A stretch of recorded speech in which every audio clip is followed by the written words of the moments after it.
Hello, I'm Justin the Wizard. I'm a national board certified health and wellness coach, and I'm here today with my co host. Hi, I'm Elena Lunt, and I will be your chaos coordinator today here on the Fairly Magic podcast. We're looking forward to bringing some different perspectives, and we certainly want to differentiate ourselves from certainly from the stereotypical wellness influencer type. We're looking to bring good information and vetted sources and avoid the hype and um, fads and things like that. We're looking for real solutions that help people to live their very normal lives in extraordinary ways. So we're going to start this in a way that a lot of, uh, well, I suppose a lot of other podcasts wouldn't. Would you like to kick us off? I would. So we're going to kick off with a tarot reading just to kind of point our conversation in a certain direction and see what the cards have for us today. So today I'm using one of my favorite decks. It's the Ferns Tarot by Samantha Sawyer. Just a shout out to the artist because I think tarot is very much about the artwork, and that's part of what makes it so enjoyable. So, as I'm shuffling my cards with the intentions we're putting out into the universe today, I'm This is a asking for guidance. good chance to breathe. I breathe, I stretch as I'm getting ready for this sort of thing.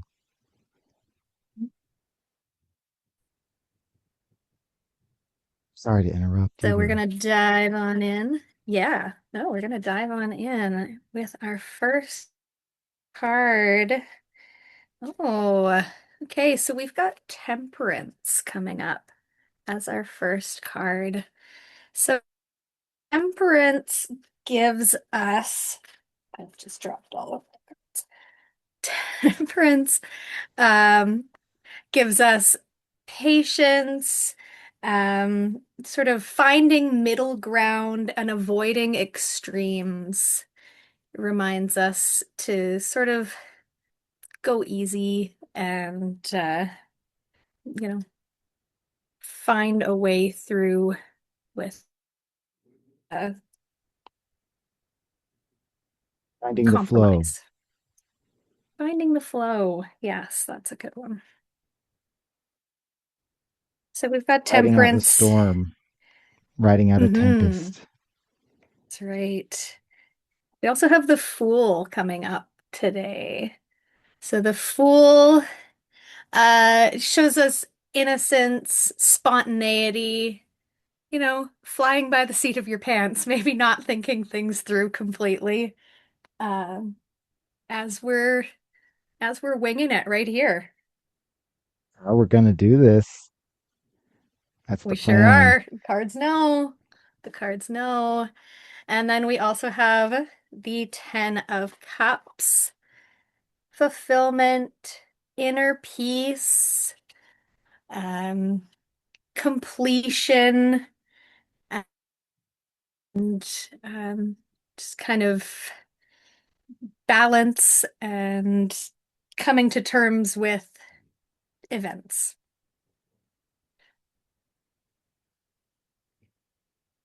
What a So, reading. yes. Yeah, It Temperance, the Fool, and the Ten of Cups. so fullness certainly brings to mind my ability to cast, you might say. My ability to utilize spells to my advantage. Um, Popular tabletop role playing game uses the term spell slots as a way of understanding that not everything fits into the same size of energy reserve. Um, Elena, I've shared this with you in the past. Do you want to provide any insight about the spell slots theory before I get into some of the details? The spell slots theory was huge for me as someone whose brain is just kind of chaotic all the time and going a mile a minute and constantly compiling lists of what I need to do and what other people need from me and everyone's expectations and my own expectations. Um, Myself tends to get lost and overwhelmed with that. And the spell slot theory was huge. It was a big game changer for me. I learned about the adaptation of what many know as spoon theory to this Dungeons and Dragons concept.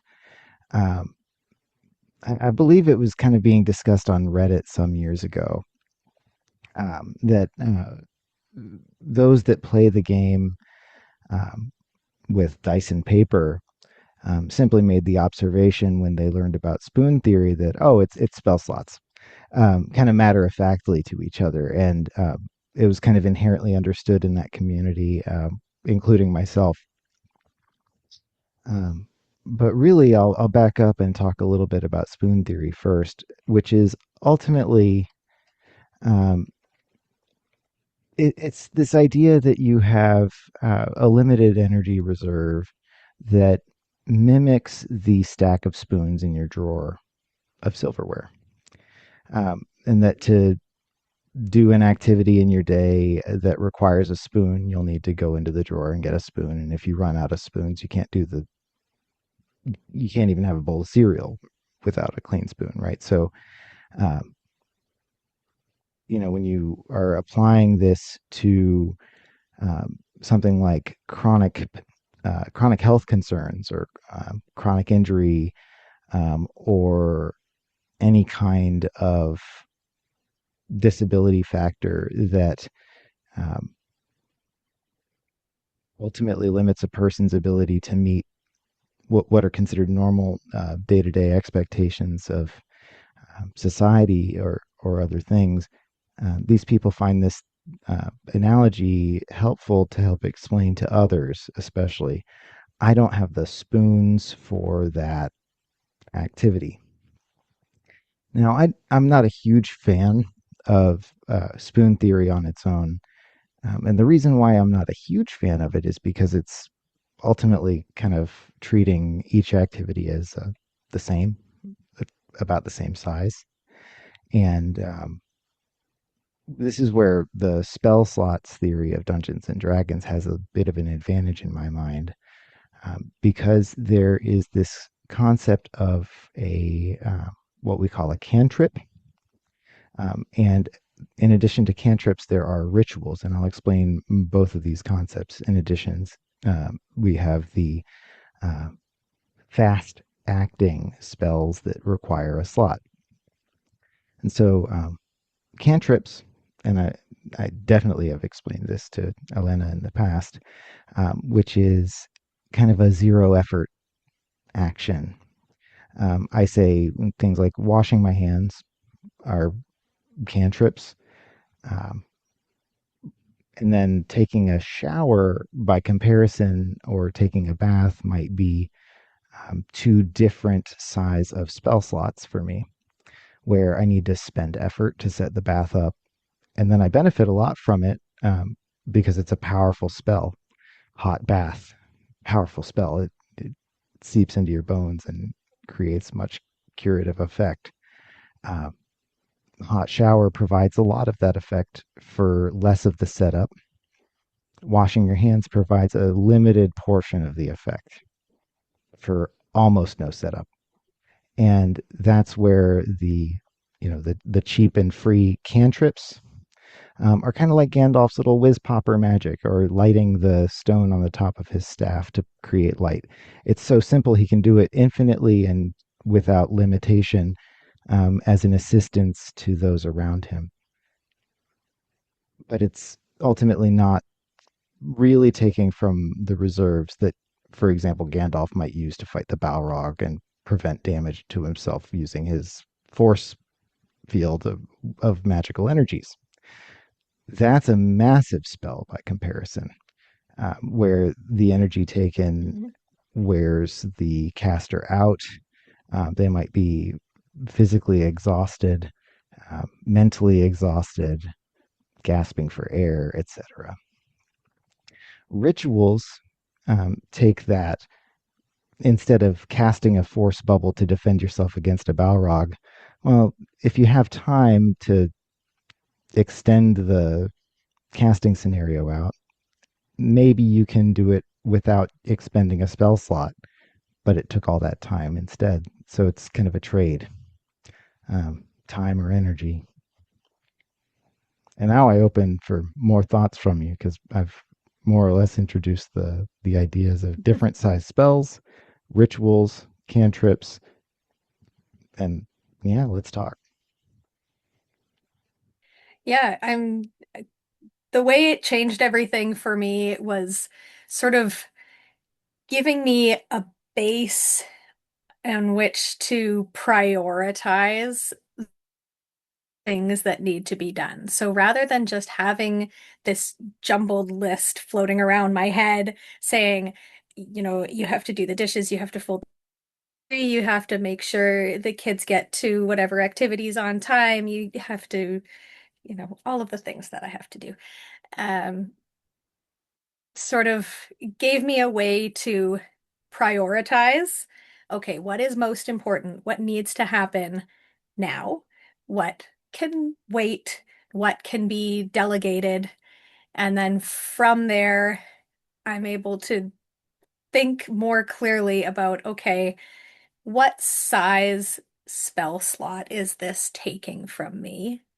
And how can I organize all of the tasks I need to do to fit within the spell slots that I have available to me that day? Because from each day to day, you may not have the same amount of spell slots. You may not have the same size spell slots available to you, just depending on whatever external factors. Maybe you didn't sleep well Exhaustion. last night. Dungeons and Dragons Yeah, calls it exhaustion points that can be accrued yeah, that would limit your ability to do things and stuff like that. It absolutely applies. absolutely.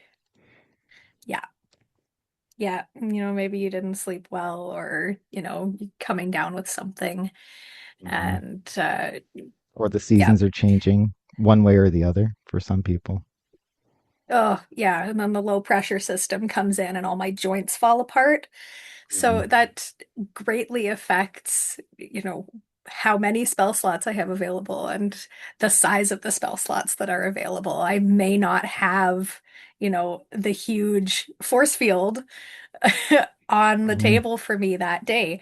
And it was really helpful to learn how to allocate my resources in a way that makes sense and in a way that prioritizes my own well-being and takes into account everything that's going on externally and internally each day that can affect my ability to do things. And that kind of takes some of the pressure off that way rather than saying, oh, I didn't do this today. I didn't load the dishwasher or I didn't finish the laundry. I didn't throw in another load of laundry.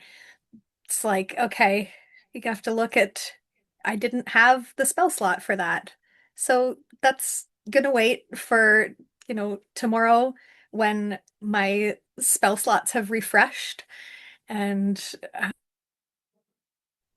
and I have the ability to do more things without being hard on myself for shortcomings, failing to do things. Yeah, there's not so much of a need to consider it even failing when you're just understanding that it's a limitation. It's not a failure. It's a delay, perhaps, or like you said, reprioritization. One of the examples I like to use is that what we really tend to need is clean clothes. What we don't need as much are folded clothes. We could have clean, wrinkly clothes. Certainly, We the sure the can. feral among us, the fairly magical, especially among us, are going to be, I think, appealed to by the concept that if your clothes are clean, you did the laundry, you just didn't fold it, right? Yep. That's a win, and you don't have to take it hard or as like some fault on self that um, the body limits or the mind limits or your emotions limit. All of these are reasonable part of health, and they contribute to your availability, um, your ability to avoid spending spells on maintaining presence. Because a lot of people don't think about it, but mental work is work. There are It those is. days that you And can it sit there can, yeah. and you're not doing anything, but why am I so tired? And that's because your Mhm. brain uses a lot of calories, actually. It's actually a very uh, energy hungry organ in our body, uh, for better or worse. And it needs carbs. It does. It does. I don't understand the some of the diets. All right, on this, I'm going to go ahead and include the boilerplate health coach disclaimer. I'm not a doctor. I'm not a therapist. I'm not a counselor. I provide positive psychological principles of coaching and reflection in my work, and I am able to provide and connect people to trusted sources, um, and that's it. I otherwise am here to provide support and accountability for people in ways that they seek. Um, so that's just a clarification on my expertise or lack thereof. Um, the space where I am an expert actually is in semiconductor engineering, where I actually worked for over a decade. But that's not really the topic of this. Uh, Either way, um, in the We'll come back past, to that. yeah, in the past, I have done things that are different than what I'm doing now. Uh, and I'm happy to be here either way. Um, so anyway, when we talk about wellness topics, keep in mind that we're talking from a place of self-experience and not from a place of expertise or particular knowledge. Now, when it comes to diets, I use the example of something like the keto diet. If you're engaging with a diet like this, make sure you consult with a licensed dietitian, nutritionist, or a doctor who is working with you on dietary consultation, and that you're limiting those diets to whatever time frames and prescription is given by a doctor if it's very restrictive. I tend not to recommend any specific diet at all. Um, I rather tend to suggest that people listen to their body and pay attention when it's telling you something. A negative signal is a good sign that your body wants you to know something. And so, on Absolutely. that, um, and kind of relevant to spell slots a little bit, my own chronic illness journey started most with dietary discovery. So, I very much identify with, uh, as you say, you need carbs. Definitely, you need carbs. Um, you need the right food for you is even more important. Um, I certainly don't want somebody to hear you need carbs and go out and try glutinous foods for the first time and discover that they're, you know, very problematically allergic. I'm going to leave all this in, by the way. This is great. Of Uh, course. Yes. but what I'm mainly getting at is I just want to caution individuals against taking something that you hear in a podcast on the internet and going and changing your health plan in a massive, dramatic way. That's not what we're advocating for. We're advocating for the use of doctors and um, go to therapy if you have a therapist that you have access to and trust. We advocate that. Um, so uh, please take care of yourselves in each of your own ways. Uh, and I'm off of that little, disclaimer soapbox. But I felt like it was important at that point as we get into that sort of boundary of it sounds almost like a recommendation. That's where I need to be careful. Right. But I appreciate you bringing it up. What other thoughts about spell slots? So, um, a I'm going to go back to the Dungeons and Dragons, source for this. Mhm. And when I refer to this, I'm talking mostly about the fifth edition 2014 version of the game. And in that version of the game that I'm familiar with, there are spells ranging from,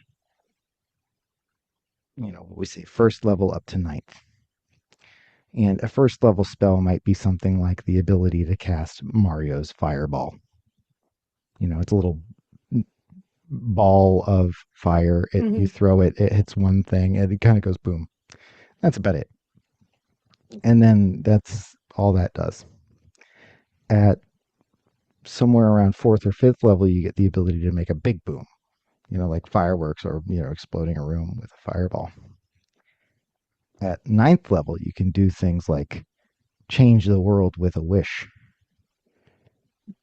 And you can do that every day as a high level spellcaster in Dungeons and Dragons. Um, whether that's realistic is a whole separate issue. Um, and the game actually accounts for it with things like components. So I Mhm. wanted to talk about that. Material, verbal, and somatic components actually are very real in the real world. And if you want to think about things that you're doing as a spell in order to make it feel more fun or more engaging, um, by all means, audience, that's something for you to take and run with on your daily adventures. Definitely. I mean, I love thinking about all my little daily activities as my spells. You know, I'm, using my spell to tire out the dog by taking him for a walk, and I'm using my spell to remove germs by, washing the dishes or by bathing my Cleansing children. Or, rituals. you know, yeah, Hmm. cleansing rituals that rule my life. But They never yeah, stop, the cleansing it rituals. makes things more fun. Oh God, they never do. It's the Sisyphean nightmare that we all live in. Yeah, no, that's true. But Why is it sticky? Why is it always sticky? Um, everything is sticky. uh, that's life with kids or a dog. I have a dog. You have a dog. Yeah, In I addition, I you've I mentioned have to your kids. both, Yeah, and you know, raccoon hands. I'm sticky. It's everything's sticky. deal right now. It's just how we do. But uh, yeah, just thinking of mundane tasks as spells Mhm. does help to add a little whimsy and makes things far more enjoyable than they would Mhm. normally be. But yeah, you think about like I'll use washing the dishes. So I use the terms verbal, somatic meaning like motion, movement, Mhm. and material. So you think about the material components of like a tap, your sink faucet handle. Maybe it's got a hose that lets you, rinse the dishes.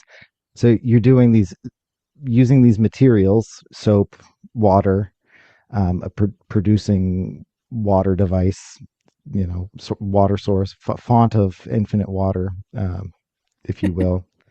And so you've got this set of materials, and then you say, "Oh crap, I got to do the dishes." That's your verbal component, and then you go and do the somatics. You do your scrubbing, your soap, rinse, put it in the dishwasher for sanitizing, and then repeat on each other dish.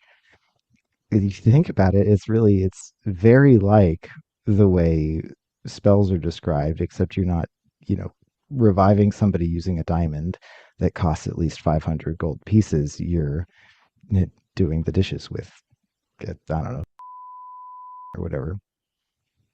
Yeah. Yeah. I'm not Yeah. I've sponsored. got my little scrubby wand.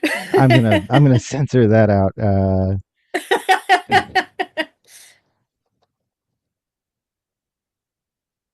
With unnamed dish detergent. Yeah, unnamed dish detergent. Uh, Redacted. yeah, we're gonna redact that to hell. Um, so, um, priorities. Tell me a little bit about something that you've prioritized as a result of spell slot thinking. I'll definitely prioritize work, like, my job that I need for income in order to keep this household afloat. So those things do tend to take priority. Um, Also, anything that involves caring for the children or the dog, those are priorities because, you know, those beings rely on me to stay alive. And, you know, that responsibility becomes a priority, of course. Um, Trying to put more priority on things like remembering to eat. Because as a busy neurodivergent individual, that is something that I do tend to forget a lot. Until it's, 4 p.m. and I'm raging and hangry. Mm-hmm. I so hungry. Why am I in such a pissy mood? Oh, shit, yeah, I didn't eat today. I Yeah, should do that. So, you didn't yeah, refill trying to your. prioritize. You didn't No, properly yeah, rest up to get your spells back. Yeah, exactly. My mana is drained. I need to that's another way. refill. I Yeah, need to replenish. I love the video Absolutely. game analogies or any other kind of fantasy analogy, mana or uh, magica or reserves, fonts, Yeah. wellspring. I don't know. It's all good. Whatever Yeah. magic you are All doing, those. whatever magic you're doing is great. Keep doing it. Yes, always keep the magic alive. But yeah, the spell slots really have helped to prioritize things that I need to keep in mind. And then honestly, the things like cleaning are lower on the priority list because like none of us are gonna die if I haven't vacuumed this week. And it doesn't really matter that much in the long run. If, like you said, if the laundry's not folded, it's been cleaned, go find what you need out of your basket. Mom gives Yeah, up. the concept of equity comes to mind, right? You know, um, the concept that it's an equitable society makes sure people have what they need, not necessarily what they want, and not more than they need in order to have kind of an not evil, not evil, even playing No, no, ground. we don't do that. Uh, yeah. Anyway, Weird slip of the tongue on that one. Um, but anyway, I think of a visual on this is think of a wooden fence that you can't see over, and you get to spend three spells on place box to help three individuals see over the fence. One of them is tall enough, can see over the fence anyway. One of them needs a little bit of help, and one of them needs a lot of help. So it's like a little kid, maybe a slightly bigger kid, and then an adult in this analogy. So equity gives the littlest kid two boxes, this middle kid one box, and the adult doesn't get a box. And that's equitable.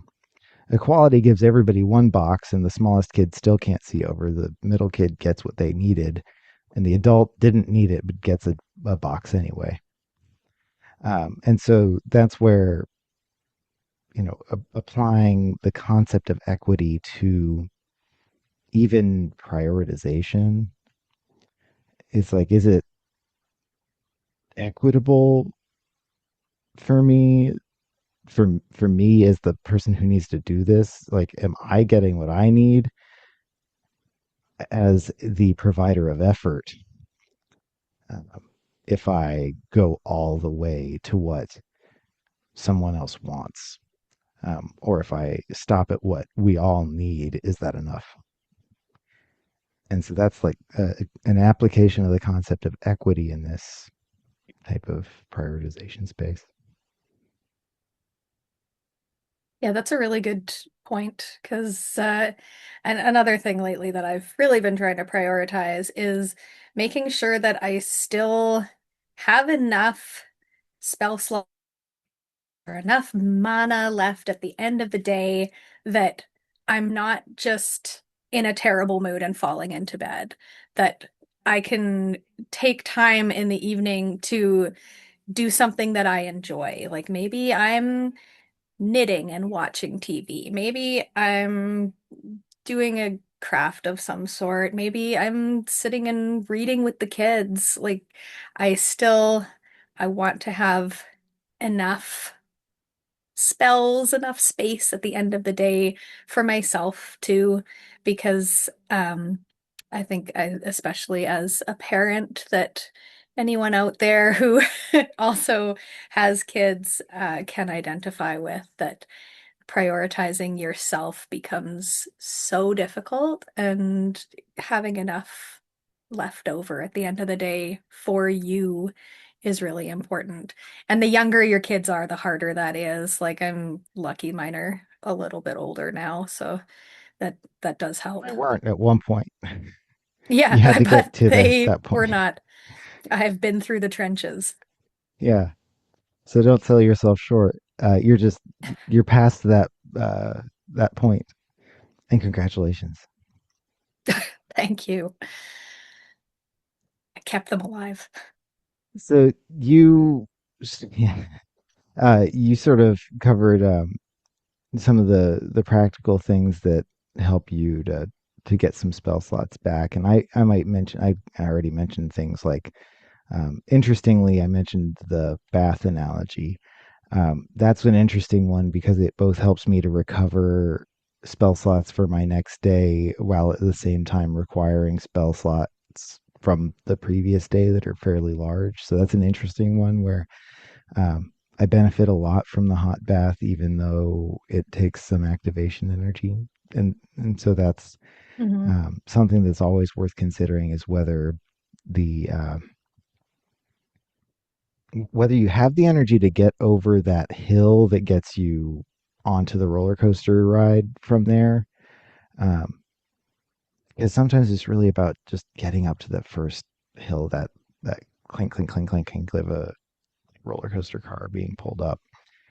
Um, and until it's sort of being pulled by gravity, it's taking a lot of energy. The chain that lifts the roller coaster car is doing a lot of work actually. So there's something to that I think we can learn uh, just as we go into our lives and try to apply this and keep in mind that, sometimes the things that take care of you still require a spell slot, but maybe you get more spell slots later as a result. Yeah, absolutely. I mean, everything you do besides, those zero slot quick spells it's going to take energy. And, you know, sometimes you need to consider what the reward is versus what the output is going to be. Um, because yeah, it can make a big difference. Yeah.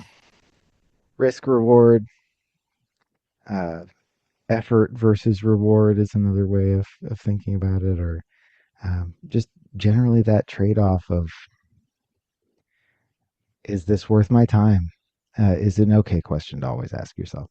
That's kind of what I'm saying. And Yes. Yeah. spell slots are ultimately a process, just like spoon theory, for that self reflection to occur. And again, the advantage of spell slots, in addition to the cheap cantrips, or little freebies or whatever you want to call them, and rituals, is that um, these are different ways of understanding, you know, where rituals sort of allow you to do things that would require a spell slot, but by spreading it out and taking its time, um, you say, "Oh, I can do that without it being too much stress on me, if I take all day and just do a little bit here and there, or whatever works for the individual." Different. You mentioned neurodivergence, and I'm neurodivergent too. So this is one of those things where different neurodivergent people are different. Yes, we're different. We have different ways of being different from what is considered typical. And one of those ways is also like schedule. And we'll probably talk more about this in uh, other episodes, but an example of one of the things that helps me to recover spell slots is just not operating on a schedule that is mapped to that 9 to 5 expectation that comes from somewhere industrial complex feeling. I don't really identify as much with that being my schedule. My body sort of wants me to wake up in the middle of the day, stay up until kind of the middle of the night, and then go to sleep. That seems to be what my body wants.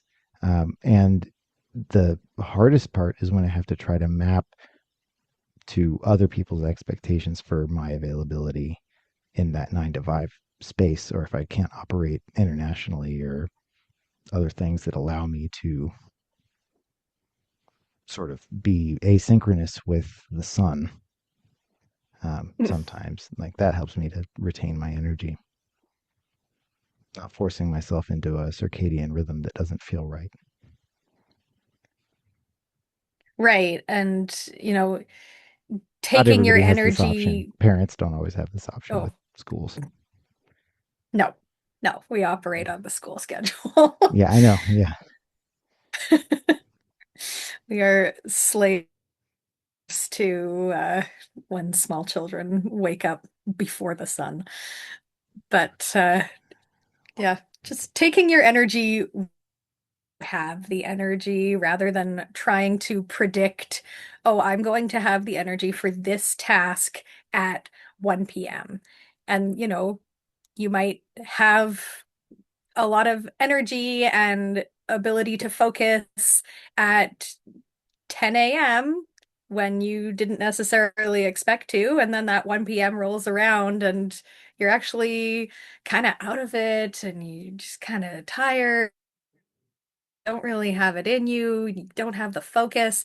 And so that task, that spell, is going to suffer as a result of that, rather than kind of listening to your body and doing the task when it feels right and when you have the ability to tackle it properly. Yeah. And the D&D players out there know that firebolt won't cut it when you need a fireball. It just isn't the same, you know? It's like um it it's a different scale of um, effect, even though it looks otherwise similar, you know, ball of flame thrown hits thing far away. Little boom versus big boom, big difference to the D&D player.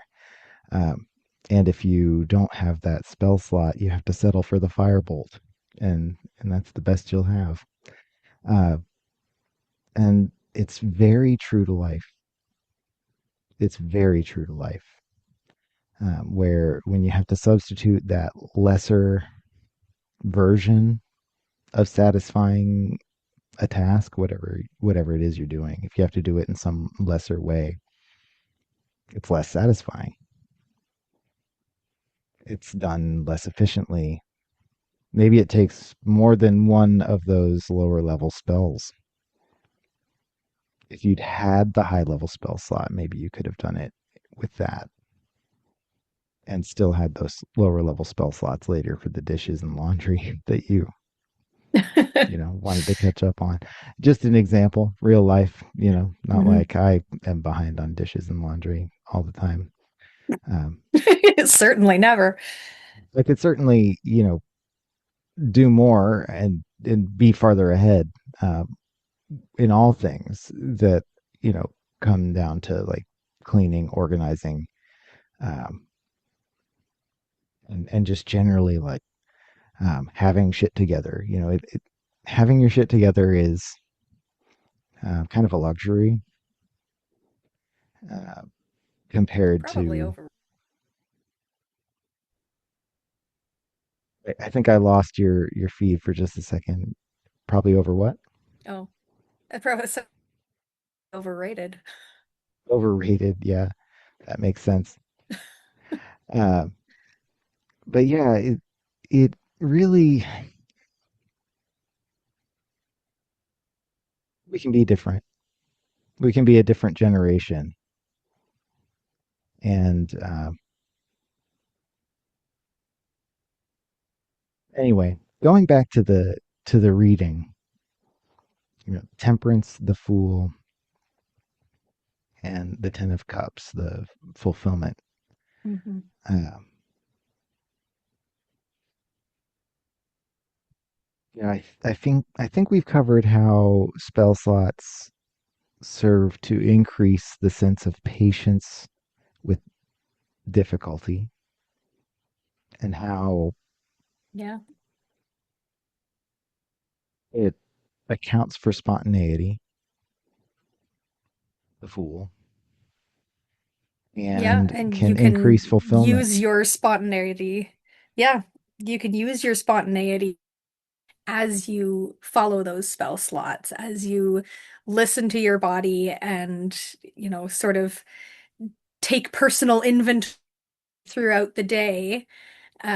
That's going to possibly change how you arrange your spell slots or what you're going to use each spell for.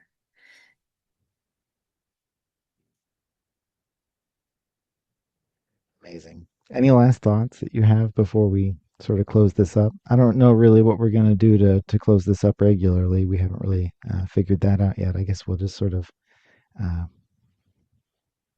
end it by saying this is the Fairly Magical podcast, and we are super happy to have you watching us. Anything else you want to add to that?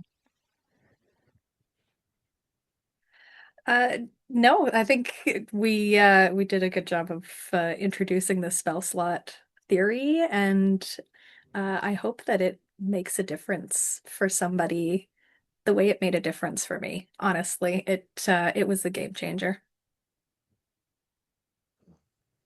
Thank you so much for your time. And to those watching, thank you so much for yours. Uh, Keep an eye out, like, comment, subscribe, ring the bell if you're seeing this and able to do so. And Good tidings, adventurers. Stay safe out there.